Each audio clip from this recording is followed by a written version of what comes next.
Searching for Planet 9 and mere new research fits into the overall existence of a theoretical super-Earth beyond Neptune.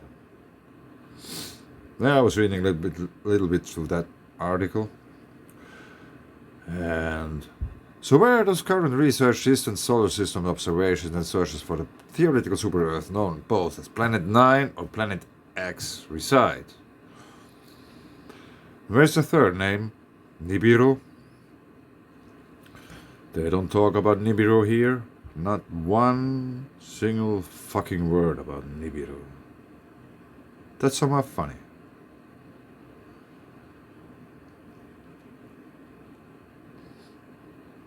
And you can read it in all the time you need. I just wanted to point out an interesting thing.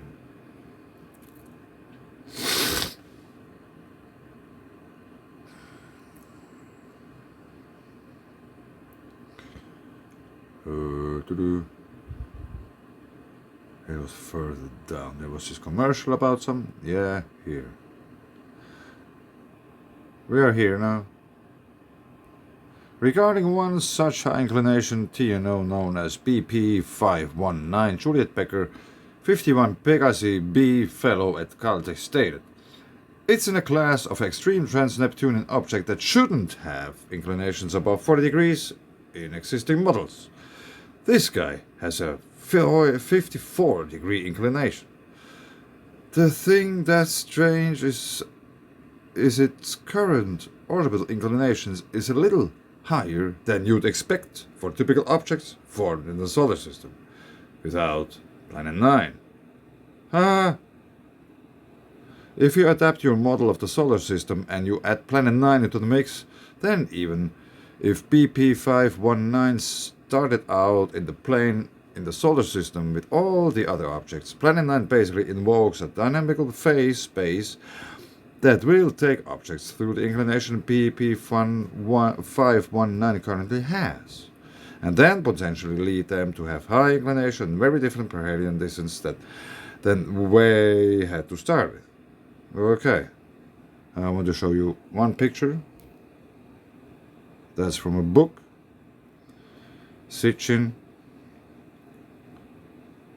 and here we are talking about this exoplanet thing. The change from the winged disk symbol to the sign of the cross thus was not an innovation. It was reverting to the way in which the celestial Lord had been depicted in earlier times, but only when in its great orbit it crossed the ecliptic and became Nibiru. As in the past, the renewed display of the sign of the cross signified reappearance, coming back into view, return. We stumbled through the age to the age of Pisces, into the age of Aquarius. On the other side,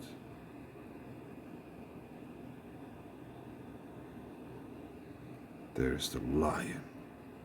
The Sphinx is a lion.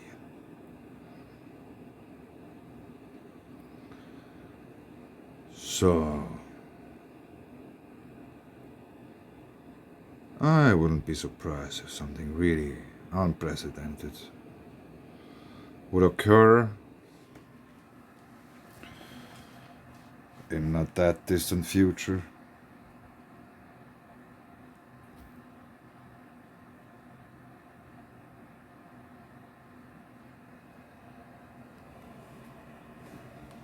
Because the times you are living, they are really interesting.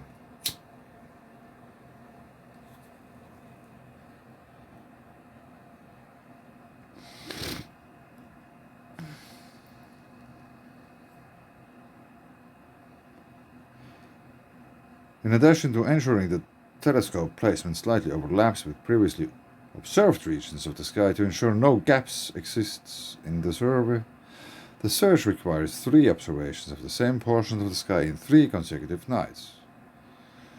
You need 3 consecutive nights to find planet 9.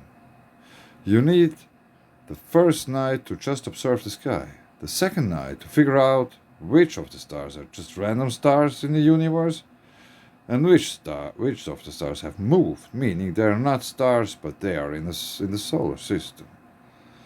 And the third night you need to figure out how distant each one of those objects is, because the second night gives you velocity, but the third night gives you acceleration. Okay, I get it.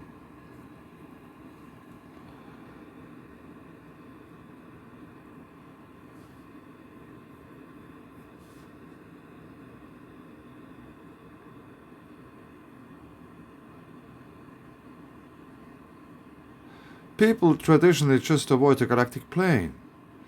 It's like, don't look at the galactic plane, you'll be blinded by all the stars. We've been not following that advice.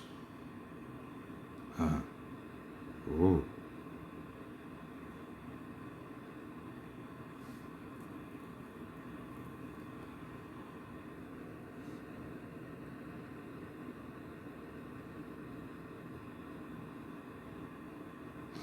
Nibiru's orbit takes 3,600 Earth years.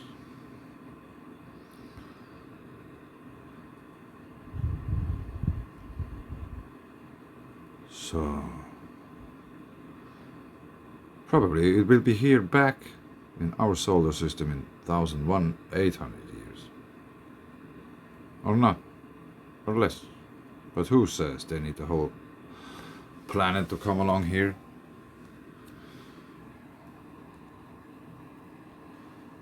But probably they have something to do here because they're at the halftime. Rebuild the Sphinx to a lion. Make everyone clear that you have been fooled all your lives. You have been true slaves. The slavest of slaves. Created to be slave. In flesh and blood.